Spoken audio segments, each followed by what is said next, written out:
Good evening, everyone. I'm Chris Carson. I'm a board member on the Cornwall Iron Furnace, and I want to thank you all for coming out tonight. I will be passing around a basket for donations. We're a nonprofit, and we're able to put these events on with kind donations. So this is kind of a fundraising event as well. But Mike Emery, who's going to present tonight, is our site director. We are very, very, very lucky to have him. He's a very smart and dedicated man, and he's also a very good storyteller, so you should very much enjoy tonight's presentation. At this point, I'd like to introduce Mike Emery.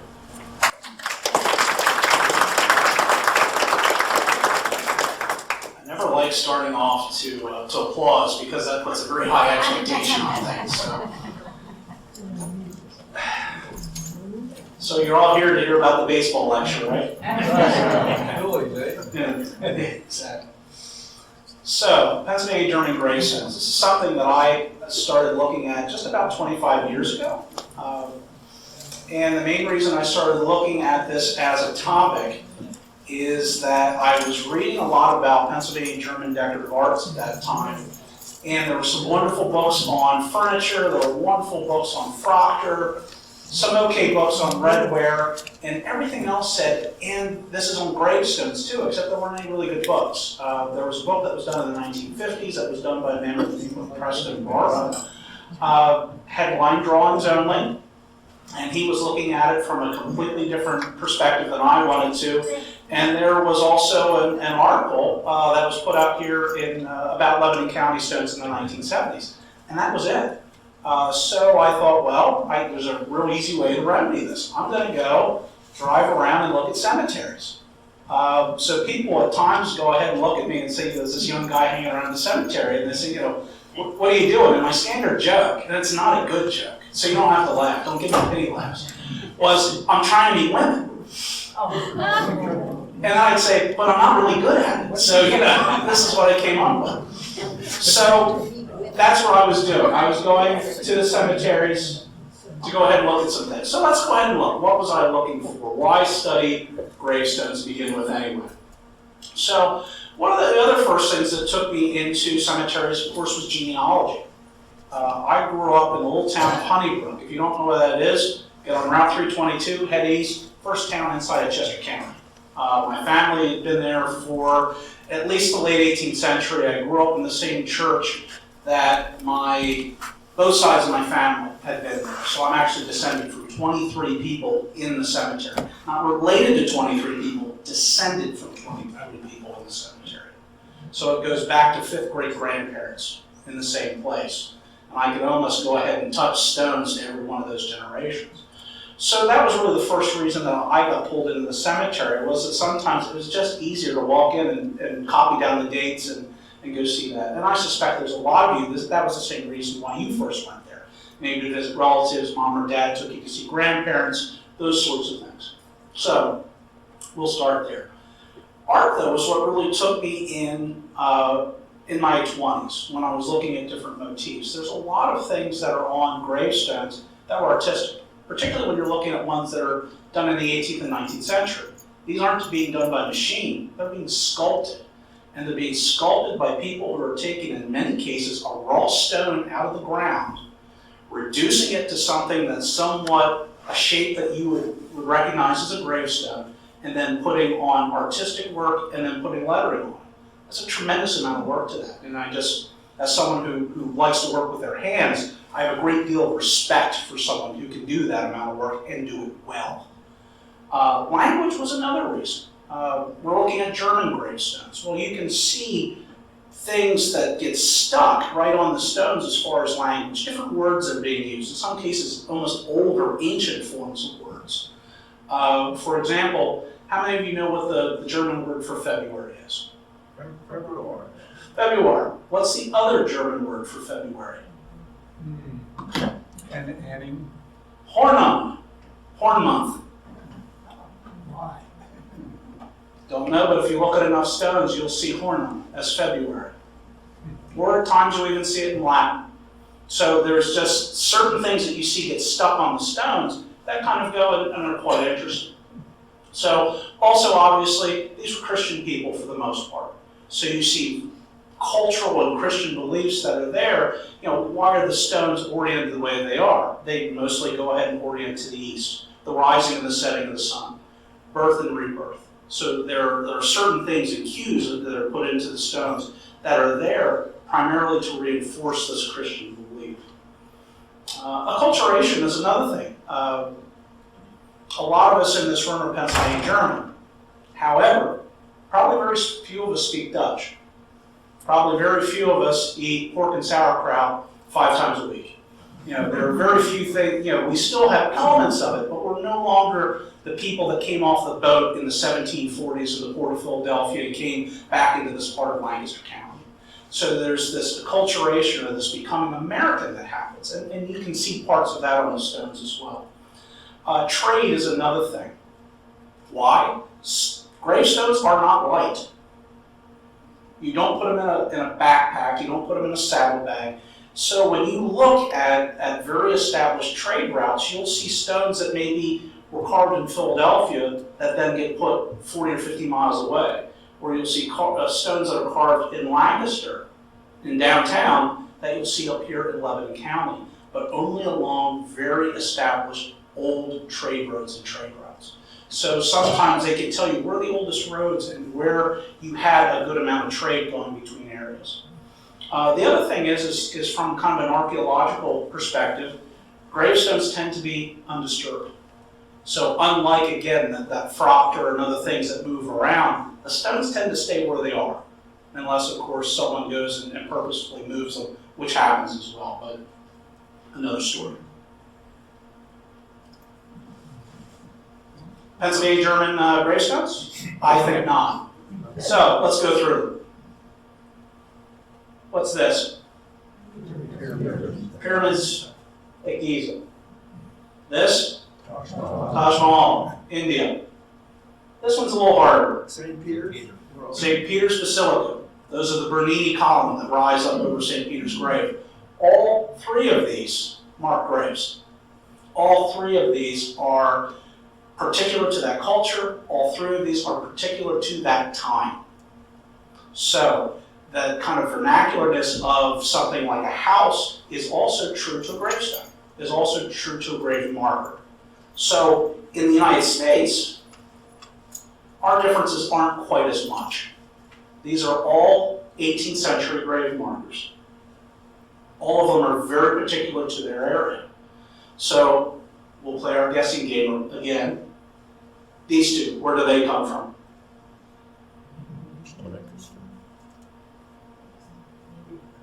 Even just give me a region.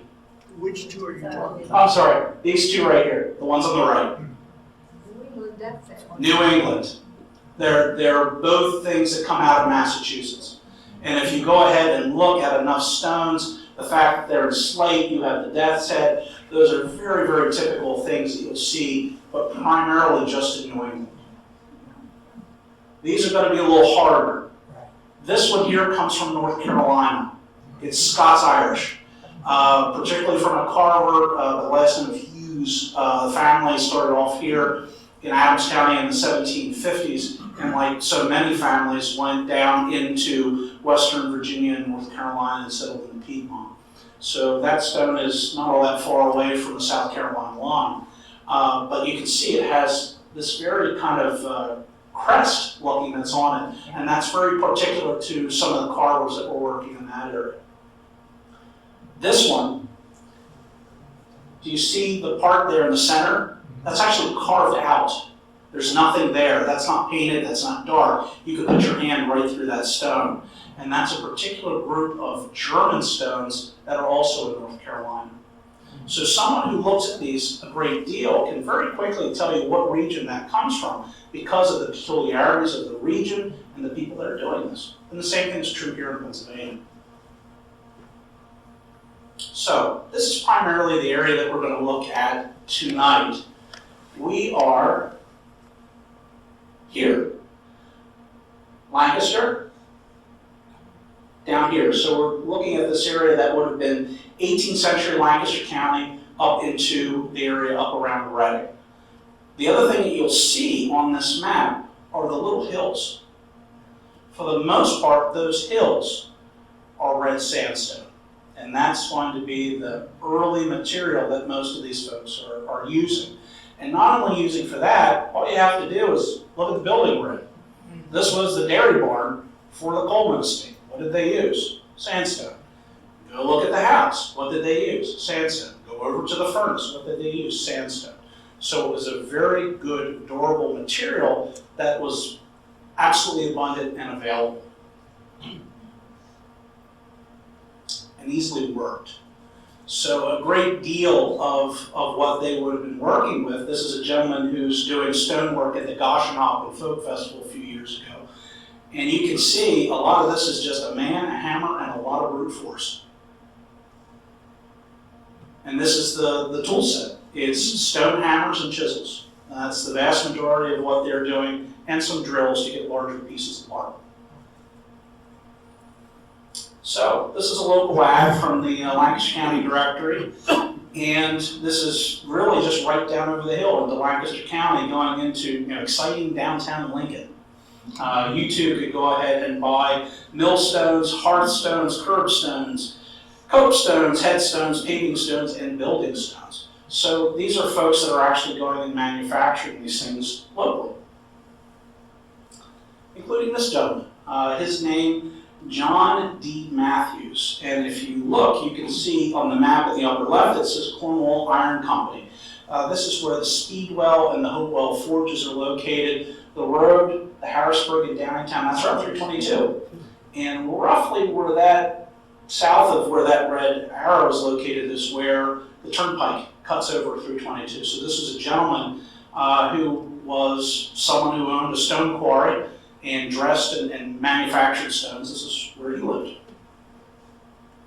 So he's buried at Brickerville, and there he is on the census. He's listed as a stone cutter. And several years ago, I had the opportunity to buy his ledger. So in this, it talks about all the different things that he did. So his first piece that he did, I'm going to have to look at the cheat. So the first thing that's on there is a man by the name of Henry Schiffer, who buys 4 2-horse loads of stone. So what he's saying is that it was a cart that 2 horses would pull, filled with stone, and he bought 4 of those. That cost a grand total of 80 cents. Now, let's take that up a little bit. To Abraham Brubaker, another neighbor, he sold 2 chimney stones for $2 a piece. So that was $4. So again, it was 20 cents for a 2-horse cart. It's now $4 for these larger dressed pieces of stone. So we'll get to the big one. So Ezra Rice, 1 water trough, 4 feet by 6 inches long by 20 inches broad, $10. So you can understand what I'm saying when I mean one of these large sandstone water troughs. But look at the difference in price. So the amount of work that it took to dress that large sandstone trough paled in what it did to quarry out loads of stone. So all of the labor and the work to dress the stone, that's where most of the money and the time is. So when you look at all of these stones, think about that. How much time was actually put into going and producing them. So we're just going to go past some of these. So why did I talk about him at all? So this is a guy who's mainly doing stone. But every once in a while, someone must have come to him and said, hey, could you make a gravestone for me? So here he's listed. He is for Edward Siebert to stones for Miles Siebert's grave, $1.50. And I gave a talk very similar to this a few months ago, and it was at Schaefferstown, at historic Schaefferstown at the Brendel Museum. And before the talk, they took me upstairs to walk around the Brendel Museum, and I walked around the corner, and there were a pair of gravestones sitting there. And it had a little sign on it saying, made by John D. Matthews. So they were stones that were made by the guy whose ledger I have. So these were 2 other examples. So that was really neat to see. So let's get to the meat. So gravestones in the 18th century. Materials that they used, sandstone. We talked about that already. That is by far the most prominent thing that you'll see. You'll see some native fieldstone, but these tend to be just rough stones. I mean, if you went out into your yard today and picked out something about yay big, that's what sometimes you'll see at someone's head. And that's there probably just to mark the grave. I'll just get into one little story there. My father, my father's getting up a little bit more in age, so this actually now has one of those apocryphal stories. When he was young, my mother wanted a bowling ball. So that tells us the age. They were a bowling league in the late 50s and early 60s. And in order to get the money for it, there was a spot in the back of that cemetery that I mentioned. They couldn't get a piece of equipment in. So he told me about digging a grave for someone, and that gave enough money to buy the bowling ball for my mother. But he talked about how difficult it was when you get 6 feet down and you're working in a space that you essentially have to throw the dirt up. And that brings me back to the native fieldstone. Why do you think they marked a grave? Would you want to dig a 6-foot hole and find someone already there that you now have to move it 2 feet to the left? It's very practical why one marks a grave. And when you look at some of the old cemeteries, that practicality sometimes really comes in. So, another thing that you'll see in Pennsylvania is slate. Prominent where slate is prominent. So you'll see it in some parts of Lancaster County. You'll see it up in the Slate Belt, up in like the Lehighton area. Also in Lower York County, you'll see that as well. Another material that you'll see is what is called Pennsylvania clouded limestone by a recent person who had written about this for furniture. But in like the antiques trade, they call it King of Prussia marble. So this is a marble that has kind of a bluish gray marbling or cast to it. So you'll see that in the 18th century, and you'll see that go into the early 19th century, and then it kind of peters out. Then you'll also see some that's more of a bright white marble in that period, and you'll also see probably what was most prominent was wood. However, there are no markers that date from that time period. You see them in photographs. We have a couple that are still around from the 19th century. But that also explains when you go into a lot of old cemeteries, sometimes there are vast areas where there are absolutely nothing marked. But there's stones all around it or intermittent. Most likely those all had wooden markers in them. They just simply rotted away. So since this is something you don't see very often, I have some illustrations of this clouded limestone. Again, this is a marble that mainly comes from right outside of Philadelphia. The one on the left has been out in the elements since the late 18th century. The one on the right, however, even though it dates to 1708, is in the floor of Gloria Dei Church in Philadelphia, who was for Andrew Rudman, who was a minister that was there. Yes? One question I wanted to ask you on that last tombstone. What was that marker next to it? What was that for? Looks like a pencil, looks like a keystone. What's the marker for? That marker is there for people who can't read German. No, I'm being flip about it. Because if you look at it, this is for a woman named Maria Katrina Becker, and it has a soldier's marker there. She died in 1743. So what war was it? This is before the American Revolution. This is even before, I think, the War of Jenkins' ear. And of course, it's a woman. So what's happened oftentimes is that people see an old marker, the soldier's marker gets moved, so they stick it next to the oldest one that's there. So I remember looking at that and reading it the first time and went, wait a minute, that doesn't go here, but didn't know. But every year the local veterans organization puts that along there. But this one just says soldier. So oftentimes when you see ones for French and Indian War, they just put these real general ones in. They date to about the turn of the 20th century. So more examples of this clouded limestone, but also indoors, one on a pier table or a slab table, which probably dates to about 1760, and the other this really ornate fireplace surround. So it was used quite a bit in and around the Philadelphia area, and then also imported out to other areas like this. So, what else do you find?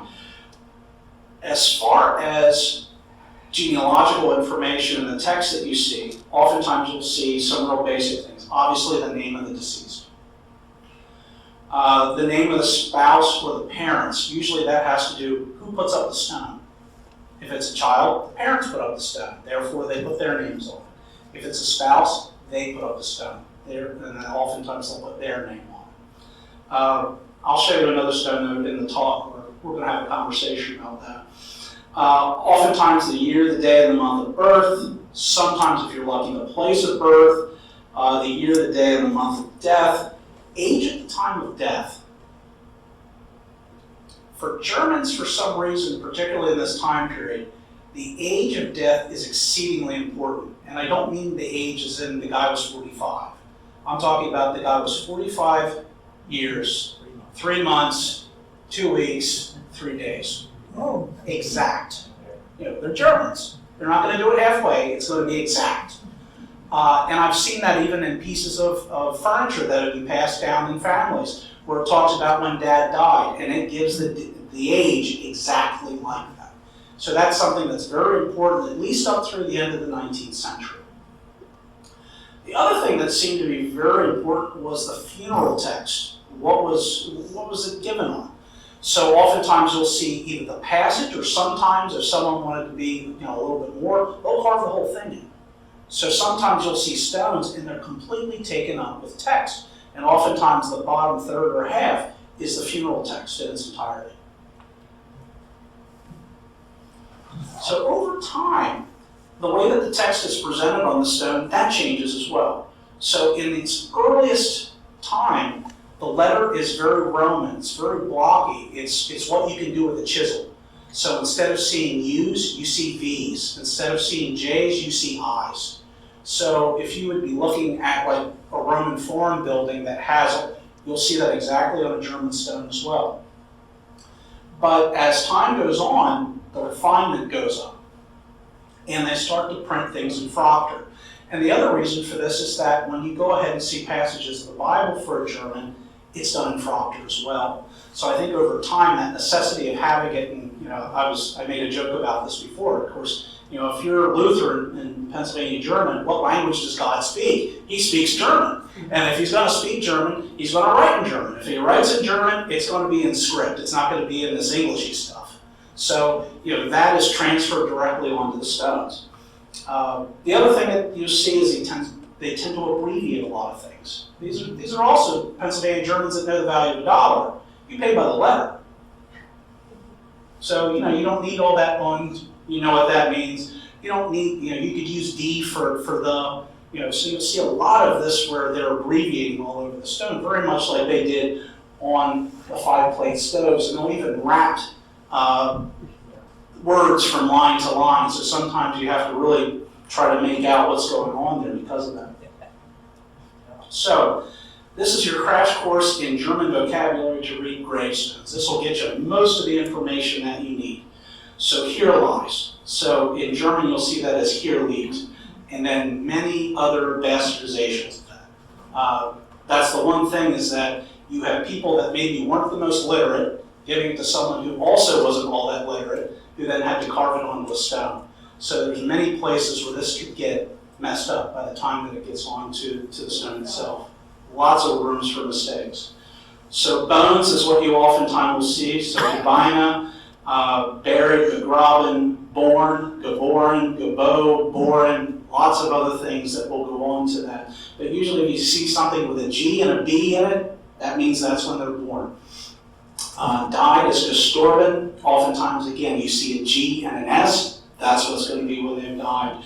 And then, again, since the age is very specific, you'll see the word alt, Jahr, Monat, Woche, and Tag. So those are things that you'll see, or just the letters for them to give you that idea.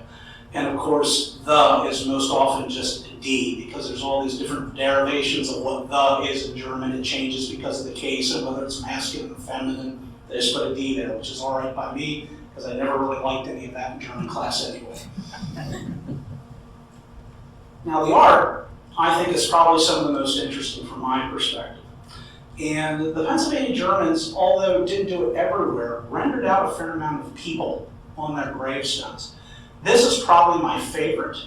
It stands, this comes right up to underneath my chest. It's big. It's it's about that wide. So the German Hausfrau that's on it's pretty good size with wings, and I love it because you can actually look at her and say she's wearing a short gown. She's in the dress that she would have been in the 18th century, and this dates to 1751. This is Christ Church's Stoutsburg, just outside of between Womelsdorf and Myers now. Really fantastic cemetery there. In some churches, you see a lot of human faces and forms on. This is a church I actually pass twice a day, every day on 183 outside of Reading. And it's interesting because you see the date difference of 1775 to 1830. So in that 30-year period, the oldest one is that one, probably the best rendered out of the group. The one that's the folkiest, that's 1805. So you can't always tell by the work, when some things came into being. And the artist who did this oftentimes did these full-body chairs, and he has a vine with different types of fruit on them. And oftentimes you'll see that. Another time he'll have a book out. And most likely during the period, they would have actually had that funeral text carved onto the book because it would have been from the Bible. And you see that in the 19th century. Oftentimes you'll see an open Bible with the funeral text carved onto it as well. So some actually got fairly refined. And if you can see all of the work that's here, you have acanthus leaves and you have rosettes on this stone. And this is a wonderful church. If you're ever traveling on 322 just inside of Lancaster County, east of Brickerville, this is Emmanuel Lutheran. So it's right along the road. And this is a large church, large cemetery. They're fairly early and has a real great variety of stones on it. But it has a lot by this carver who most likely worked in Lancaster and sent stones out in a lot of different areas. So you can see the chair that's there in the center. But this also gives you a good idea of how the text appears on many of these stones. So this says, "Here rests Susanna Miller." You notice how it has an IN on the end of Miller. It's female. So that's another really good way. But if you can't read the stone quite right in this early period, they're going to have an IN on the last name, and that just denotes that it's a woman, that's female. So that's always a nice thing to be able to see. And it says, was born the 23rd of April, 1774, died the 16th of November, 1794, age 20 years, 6 months, 4 weeks, 2 days, Psalm 69, verse 3. So that's the funeral text. Same cemetery, some other stones. The one at the top, I really love the way they wrote it out. Again, keeping in mind you pay by the letter. So, here rests Anna Miller. She was born the 8th of November in the year 1783 and died the 1st of November in the year 1825. Her age was 42 years, less 7 days. So they didn't put all the week and everything in there. So that close enough, we'll get it there. And then it says, the funeral text, Jesus said, and then goes on and gives the full text that way. The other stone that's on the right, and a little bit of interest to the folks from Cornwall, done by the same German carver who was doing a lot of stones, again out of Lancaster. The stone's in English, and you'll notice the last name is Old. Robert Coleman's wife was Anne Old, so this isn't that far away from Elizabeth Furnace in Brickerville, so this is most likely a relative of Anne's as well. Can I interrupt? Sure, go ahead. That child was what? 4 years old. There was so much infant mortality. How often would they make gravestones given the number of deaths among children? It's interesting because when you look at stones in the cemetery, if you go to real little stones, particularly in the 19th century, those tend to all be children. Though you can tell every once in a while there was a child that just hit that person to the core.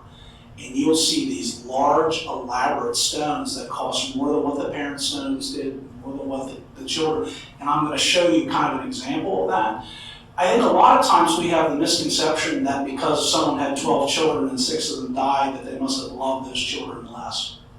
So I think in many ways they did exactly the same thing that we would do in that same position, but given the limitations of their day. But that's a great question, because every once in a while the most elaborate stone you'll see is for a kid.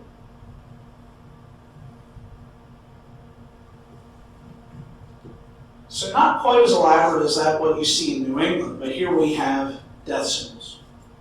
And the stone on the right is most likely the earliest Lebanon County stone in existence. It dates to 1745. That's the Tulpehocken UCC. So you had the Lutherans that were there in the Stoutsburg area, and then the UCC is just the next church to the east. So early on, they didn't have a union agreement. You did have the separate churches there. So they were there very, very early. And the same carver, and these stones from the 1740s, even though you're going to see several photos of them here, there's maybe about 24 of them tops. They're not very common. They were expensive very early on, so very few people had the means to put them out there. That's what I was saying about the wooden markers. That's what most people would have gotten. These are by far the exception, kind of like stone houses in the 18th century. They're the exception as opposed to the wooden or log houses that you would see as more the rule.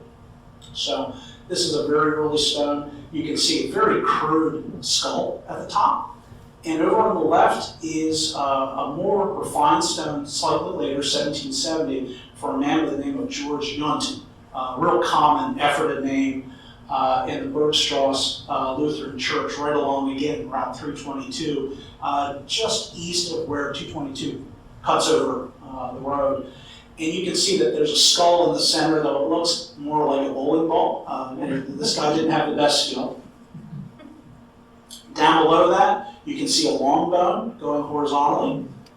To the left is a fairly stylized, but you can still make it out, an hourglass. So here's the question, what's on the right? Mortar and pestle. Could be. Oil pan. And I'm going to put you out of your misery. I don't know. It looks like it could be a candle that someone's blowing out the flame, which you see. It could be a really awkwardly made sickle, because if they would have made a really good one, it would have taken up too much space. Some people said it looks like a pepper grinder. I think this is going to be, it's in the eye of the beholder. But certainly all symbols of death that are on that stone. More very early ones that are there in Christ Lutheran. You can see that 1743 stone. That's the stone, sir, that you were asking about that had the soldier's marker next to it. And then another one for George Graff from 1745. These are going to be harder to see because of all the acanthus leaves. But right in the center of both of them is a real stylized hourglass. So by that time period, it just becomes almost part of the decoration. Because, of course, why do you put death symbols on the gravestone? It's instructional. Because if you walk through the cemetery, you see that big skull staring at you, there's no doubt where you're going to end up. And there's some of them, when you, especially in New England, you look down at the bottom and you see these admonitions to say, put your house in order, because someday you're going to be sitting here. So it's something that almost comes out of this very old symbol to get your religious affairs in order, because someday you're going to die.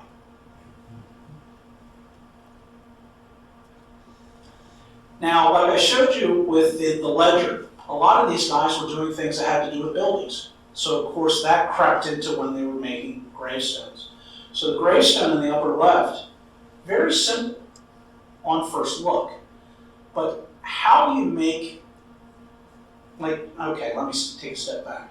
If I were going to make a piece of molding, similar to the molding that's there in the back that's over top of that area, I would go ahead, I would take that to a guy who would have knives that would be cut, who would run that through a massive router, and they would cut that out. How do you do that in stone in the 18th century? You have to chisel it to look like that. And they're rendering it in stone the way that someone would have done it with a hand plane, except they have to do it inch by inch and without probably just a little guide that they could put on it to make sure that it was the right profile. But that was it. So what it appears to be an exceedingly simple stone is anything but. It's very difficult to actually to make them. And of course, the same people that are doing that type of work are also making stove supports. Here, these two have actually been recycled into walls.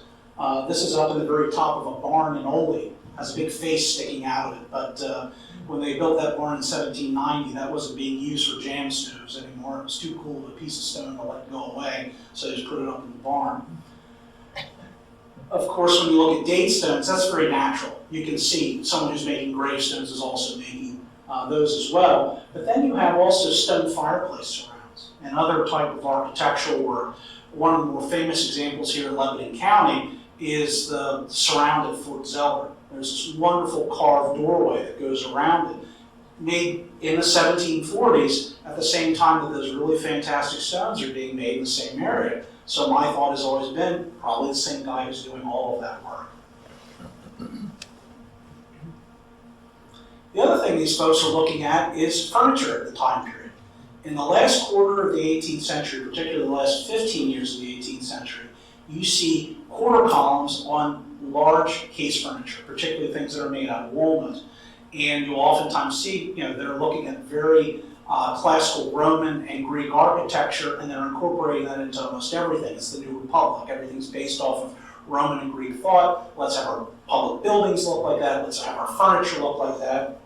Let's have our gravestones look like that. So here you have a fluted quarter column on a stone. And you'll see broken arches like you see on clocks, rendered over and over and over again on stones. And during the Federal period, they changed styles. So we did that in more of the Chippendale period. So in the Federal period, we have flat, instead of quarter columns, we're going to have pilasters. We're going to have keystones that are very prominent over things, so that you'll see that rendered out in gravestones of the same period.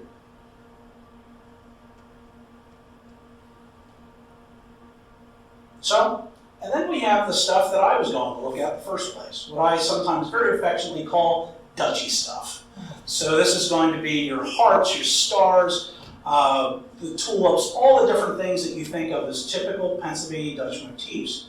One thing though I haven't talked about, have you seen a cross on any of these? No. And you don't.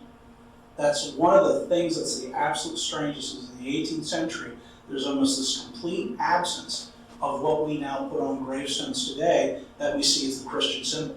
I can count on one hand and have fingers left over how many crosses I've seen on sandstone pieces, and most of them were in a Catholic church in Ballard. That's it. But you see a lot of this sort of material. So here you have tulips that are hanging down, 6-pointed stars, and probably a sunflower. That's actually carved on the side of a stone, because the front and back isn't just enough to decorate. Sometimes you'll see all 4 sides of the stone equally carved for decoration. What was the symbolism of a tulip to people? That's always an interesting question. It's also, I think, kind of a loaded question. And there are a lot of people that look at the tulip, and of course, they're primarily seen with 3 petals. So they'll automatically go to the Trinity. But the other thing is that did it mean the Trinity when they put it on the blanket chest? Did it mean the Trinity when they put it on the frock? Did it mean that when they put it on a quilt? And of course, if I put it on, does it mean the same thing that it does to me, that it does to you, that it does to you? So it's kind of always hard to get at some of these. Some of these are clearly picked for their reason.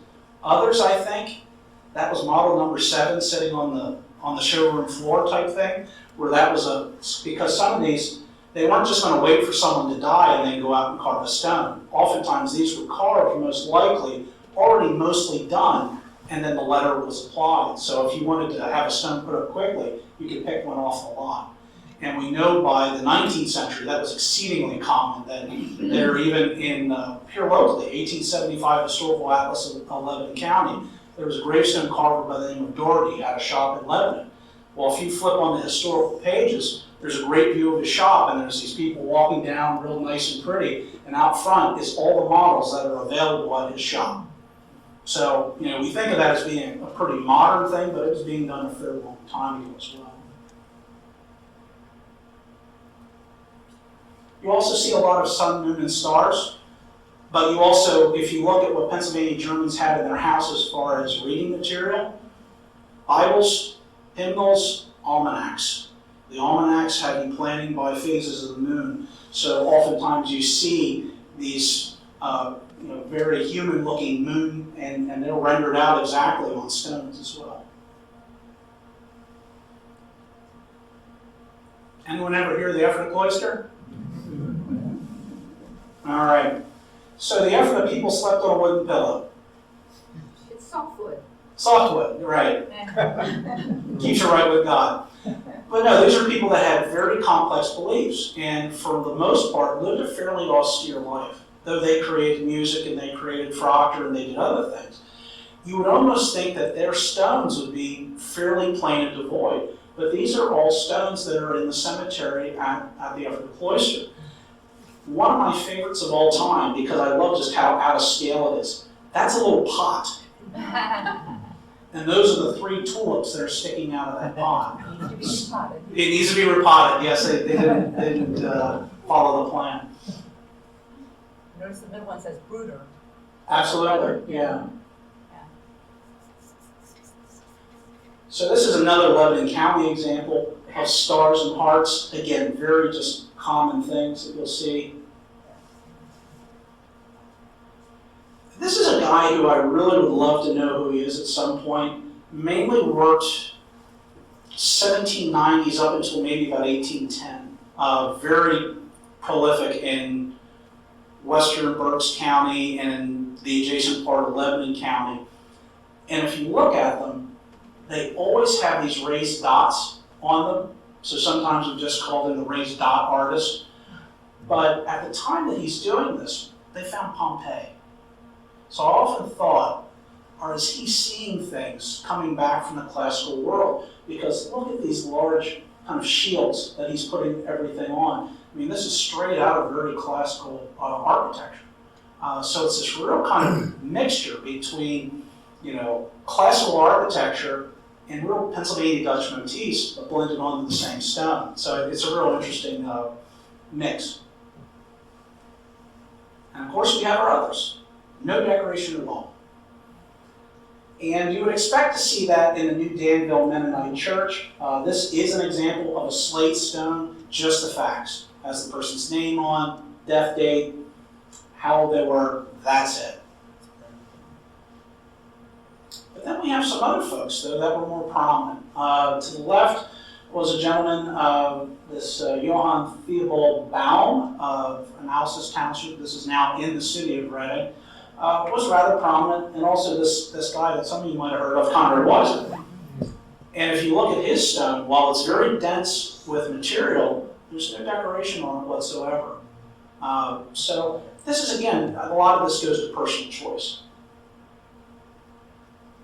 This is something else that you see at the end of the 18th century. How many of you have ever gone down to Philadelphia? It would be Christ Church Cemetery where Ben Franklin is buried. Okay, when I was a kid, they would take everyone down there and you throw a penny on top of this flat marble that was there because, of course, a penny saves a penny earned. Well, it's a large tablet. It's what they call a ledger stone, about the size of a tabletop. And that seems to be, at least in the English world, something that was reserved for the richer or at least the most influential members of the community. So when the Pennsylvania Germans saw that, they wanted to emulate it. So the piece here to the left is Baron Steele's wife. She's buried there in Brickerville. Now the one thing that they couldn't quite do, see how thick that is? It's probably on the order of about 8 inches or a little better thick. Sandstone does not do well this way. It breaks pretty easily. So you need thicker pieces in order to have it structural. So unlike the one that was down for our friend Ben Franklin, which was out of the marble, that was maybe about 2.5 inches thick. Using the local material, they had to go thicker. So that when Conrad Beisel died, again, he's this very important member of the community. They gave him one of these ledger stones also in sandstone. When Isaac Meyer died, founder of Myerstown, same thing. Very wealthy person. They rendered it out as well, same way. And of course, you always have to have an oddball. Anyone in here Moravian? Okay, the Moravians, of course, were a communal society early on. And if you go into their cemeteries, like for example, you head into the cemetery where my family went, Grandma and Grandpa are buried next to one another. On the other side of them are their kids, on the other side of them are their kids, and it goes on like that. So they're in a cluster in the cemetery. The Moravians, the cemetery looks exactly like this. There's a central aisle. The men are on one side, the women are on the other side. Number 1 is the first person who dies. Number 2 is the second person who dies. Number 3 is the third person who dies. Male. Same thing on the women's side. You'll actually even sometimes see numbers that will be on them, the order of death. So it's a very different cemetery. And aside from places that you think that you'd see them in Lidditz and in Bethlehem, if you go to Hebron, which is in downtown Lebanon, that had started out as one of the Moravian missions. That's that way as well. I say that on my drive to work, I passed by the Heidelberg Community Church. That was another one of the Moravian missions. You go into the back corner of that, exact same thing. So these little Moravian cemeteries are around in areas that they had settled or tried to proselytize to, mainly in the 1740s. All right. 19th century stuff. So, a lot of the 19th century stones that were made out of marble are exceedingly plain. But you also have ones that have a fair amount of decoration that are on them. And it's in this time period where you start to see some very Pennsylvania German people go in one direction, and those that are maybe becoming a little bit more English going in another direction. And sometimes you see it in the same family. So, husband and wife, Zion Lutheran Church in Stroudsburg. So, who put up the stone on the right? The husband. What language do you think he spoke? Who put up the stone to the left? The kids. What language do you think they were probably more comfortable in? Or if they weren't, certainly maybe their children, because you want your grandchildren, or the grandchildren, to be able to read the stone. So you actually will see, in particular in this time period, or when you have maybe a decade or two between death dates, one stone in German, one stone in English. And you can pretty much tell that's when the break happened as far as language is concerned. I have one that starts in English and memory up, and the rest of it's in German. And that happens as well. Some stones you'll actually see are bilingual, and they have the exact same thing in English, exact same thing in German. And they'll actually change the font so that the English is in more what we'd see as a standard printing, and then the German is more in script. Because again, that's the way God speaks, we're going to put it in. And then we have some that are just, that I'm not exactly sure about. So, stone on the left. Here rests the body of Sarah McLaughlin, good old Pennsylvania Dutch name, wife of Henry McLaughlin, and then it gives her maiden name, born Wrestler. And then it says daughter of Jacob and Elizabeth Wrestler. So who do you think put that stone up? Probably wasn't the husband. It's most likely the parents put it up in their language, even though it had her name. I often looked at this stone and thought, there's a good story here. There's a very good story here. Stone on the right is another rather interesting one. It's for a man by the name of Casper Schwartzentruber. Rolls off the tongue. Born July 26, 1809, died December 9, 1888, age 79 years, 4, and the rest is under. Casper was an Amishman who came into this country in the 1820s through the port of Baltimore, married into another Amish family, the Hertzlers, outside of Morgantown. His stone's in English. I can't explain it, but yet there it is. And he's a fifth-time great-grandfather, so that's how I know all that.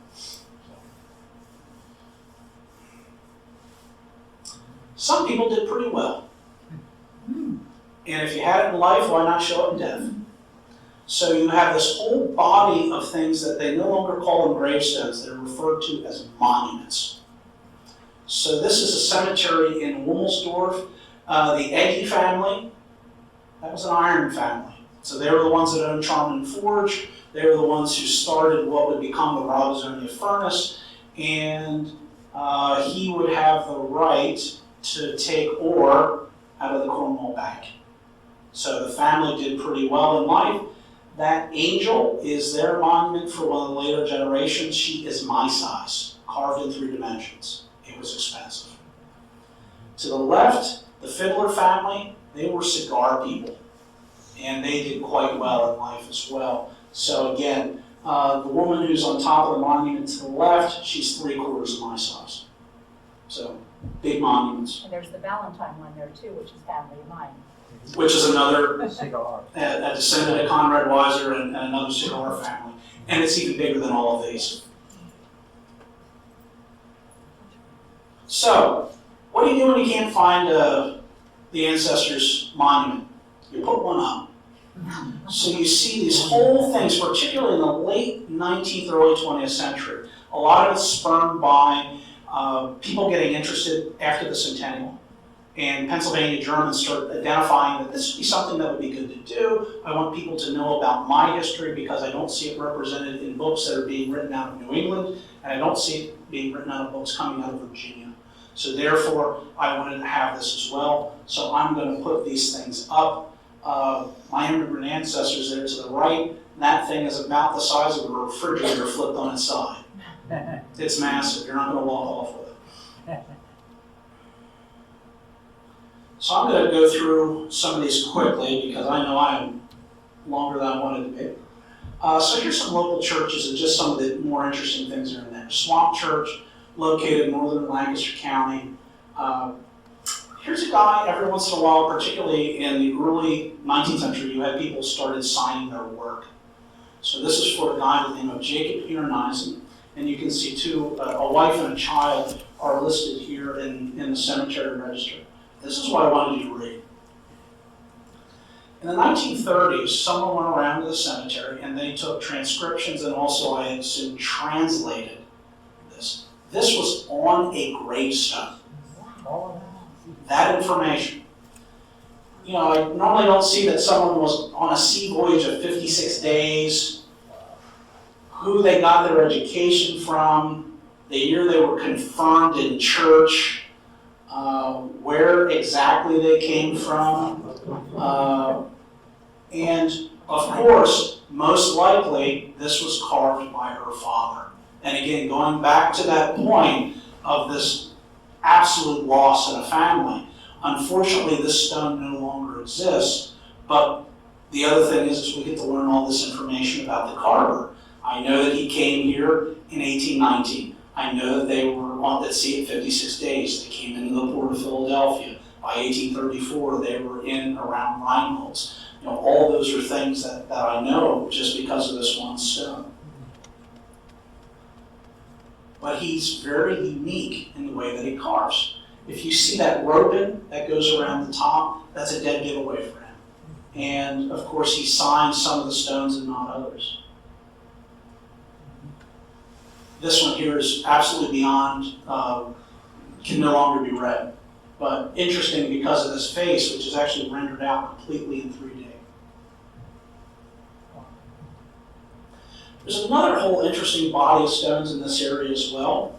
You'll notice how well they're carved and what's on them, but there's absolutely not a stitch of information on them. Nothing. And for years I thought they were just worn down. Here's another example, same carver. Carved in all 4 sides. This one comes up probably just underneath my chin. That wide. It's a massive, massive stone. But then I started finding this, traces of paint on the stones. So here's a stone in that same cemetery where the border has been painted. You can see specks of white, so probably the whole stone had been painted at one time with actually black lettering taken inside of it so that it would stand out at a distance. Very hard to see here, but there's actually white painted lettering on a stone that has no carving. Same cemetery, at the very bottom. This one here is a different one. This is red paint. And I can actually pick out the German word und, U-N-D, right there. So these were stones that were completely done in paint and then periodically would have to be repainted over time. So and it makes sense. If you think, again, going back to statuary from the ancient world, when we look at these Greek and Roman statues of people, they weren't white, they were painted to look like life, and they were doing something very similar here as well. The Amish still do it in some places. So this is a cemetery up in Mifflin County. You can see that person died in 1970. And again, just to show that out. Presbyterian cemetery. There's also a practical sense of it. They're just painting these white so they won't kind of rot away because of the water. So they actually paint this, the entire thing head to toe in white. There's a cemetery in eastern Lancaster County where the person's last name was Hillard. And one of these things where parents die, guy goes to live with the next door neighbors. The neighbors happen to be Amish. And as things happen, the hired man and one of the daughters got together, except he had to become Amish then. So there's this whole group of Amish outside of New Holland whose last name is now Huyard, who come from this family that happened in the 19th century. Well, the Amish in that area go up to where their non-Amish ancestors are and they paint those stones. They're actually, whole things are painted white. And they do it, looks like about every 10 or 15 years. So, again, very old tradition that you see still there. These are the wooden markers that I told you about. There's actually a few more that you see out there. The one to the left is actually still in the cemetery. Probably dates to about 1890.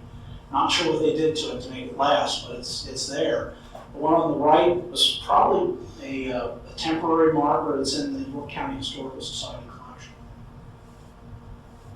But again, going back to our Amish folks, they still do have a tradition of using wooden markers. Head and foot. I went back. You remember the story that I told you about Dad digging the pit for the bowling ball? Very practical. Because if you have another member die before the stone gets set, this way you know exactly where that person is buried. Because typically they're going to wait a little while before they put that in. They still bury in a rough box, which means that in about 3 years the box is going to collapse. So if you place the stone over top of it, the stone topples. Again, probably a little more earthy than we wanted tonight, but that's why it's okay. So here's an example of this church in Stroudsburg. Look at the large area that's unmarked. So the vast majority of it, I think, had wooden markers in it. And every once in a while, they would stick in just a rough field stone to mark a particular grave, probably once the wood had rotted away, just to literally mark the grave. So, tell you what, I'm going to call it quits there because I don't want to kill you. So. Just not the big slur though. Oh, all right, we have a Bexler here. I've got to do this one. This is a very, very interesting case. So who were some of these gravestone cutters? Typically, these were people that worked in a lot of different mediums. One in particular were people that were school teachers, that also were organists, that also did infill like proctor baptismal certificates. They start to show up as carvers, so they're people that work in a lot of different mediums. So here we have two brothers, a man by the name of Absalom Bexler and David Bexler, and they're in eastern Lancaster County. An example of one of their stones. That also worked in redware. Here's a cat climbing around the side to catch the bird, and it actually says on there, ready for a catch. And then it says on here, Absalom Bexler to his wife Sarah, 1824. And the little pot has a Bexler on it as well, just a real tiny redware pot. David Bexler did some printing and also did some proctor work as well, like this piece that's rendered out. And also you can see the prodigal son. So, like I said, I have a lot more, but I'll let you go and answer it up for questions. So, any questions out there? Did they paint the wooden ones, or was that carved? Of the examples that I've seen, Harvey, Was carved. the one was, and like I said, that I think was a temporary marker. There's a possibility that was also used during the Civil War. marker, that's the one place where you see wooden markers used the most. Because if you can imagine, 5,000 people get killed in battle and they put them down, they still want to know who they are. So you'll see photographs after the battle, after they've picked everything up, of these wooden markers that are there with names on them. And if they didn't get there in time, sometimes the paint would wear. If you go and look at Gettysburg, there are all kinds of mistakes when you go out to the National Cemetery that's there, primarily because it took so long between the time of the battle and the time that they put the permanent markers there. A lot of the paint was worn. So, you know, John B. Wright becomes John D. Wright, and all these just little mistakes here and there because of that. It looks like most of them were painted, and a good example of that is if you look at date boards in the end of houses. Typically when you look up, it's just rendered out in paint. It looks like it's been carved because the paint wears at different rates. So oftentimes where the lettering was, where they did it the most, it actually is now standing quite proud from the rest of the wood, but that's actually eroded away over time. So most likely just paint, not carved. Yes, Ed? On W.C. Field's gravestone, it says, "On the whole, I'd rather be in Philadelphia." And Dorothy Parker says, "Pardon my dust." Was there any humor ever put on these gravestones? Never that I'd really say, at least not early ones. You know, every once in a while I'll go by and I see a more modern one. I'll just go, if you just a little bit, one I'll go to. So I'm just going to very quickly run through these. Because, and this is a legend that has to do with a gravestone carver. This is some Schaeferstown things. No. That one. So, do Pennsylvania Germans today still have distinctive gravestones? And there are kind of two ways that diverge. Most cemeteries today, every stone looks exactly the same, couldn't tell the difference. However, there are exceptions. In Mifflin County, you have a very large Amish population. It's been there since the 1790s. I actually have family that moved there, second sons, that moved up into that area. And you see these very professionally made concrete stones. And you see them amongst that, and also plain Mennonite congregations now even in Lancaster County. You also see something that's a little bit more homemade, homegrown. That's a concrete stone in which they went to a craft store, bought wooden letters, and then pushed it into the wet concrete. So that even when they rot away, you're still going to have that inside of it. But another thing that I've seen is this.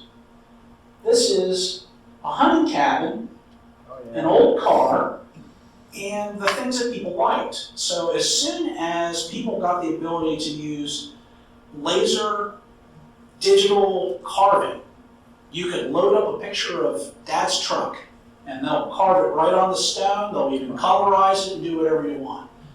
So this one happens to be my aunt and uncle. Weidman, last name down in Breckerville, real common last name. That's their hunting camp up in Mifflin County, and that's his antique car. And as I've walked around a lot of these Pennsylvania German cemeteries, I've seen more and more of this. Now, I can't imagine that if one walked in Brooklyn in the cemetery, you're going to see a lot of this there. So it is something I think is rather regional, probably something much more folky. So there is, I think in more modern times, you'll see something that's a little bit more funny. But certainly I've never seen anything that I consider even mildly amusing on an old stone. So. Some people put their face on and stuff like that.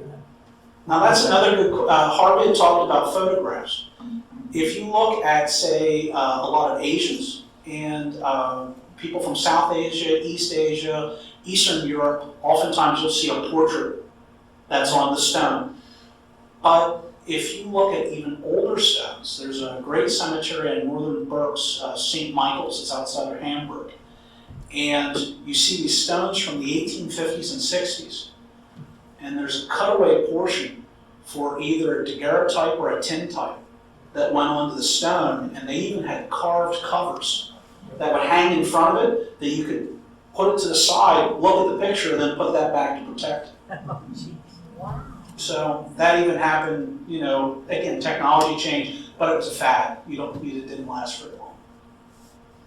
Well, the modern ones with pictures like that are probably laser cut, aren't they? Yes, yeah, the Oh, laser yeah, cut. that's all this century. or Yeah, that's all this century. very modern. Yeah. Any other questions? Yes? Not one question, but I want to bring something up. Okay, well, thank you. And if anyone else has any questions, I'm gonna hang around for a little while. Feel free to come up. So thank you for coming this evening. Thank you for your donations.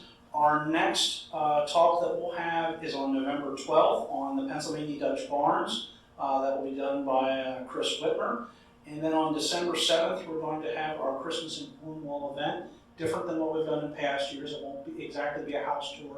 It'll be more interpretive between the furnace here at Cornwall Manor, and then we're also going to do some wagon rides down into Miners Village and do tours down through Miners Village as well. So mark those on your calendars. Thank you for coming out tonight. Thank you for the support.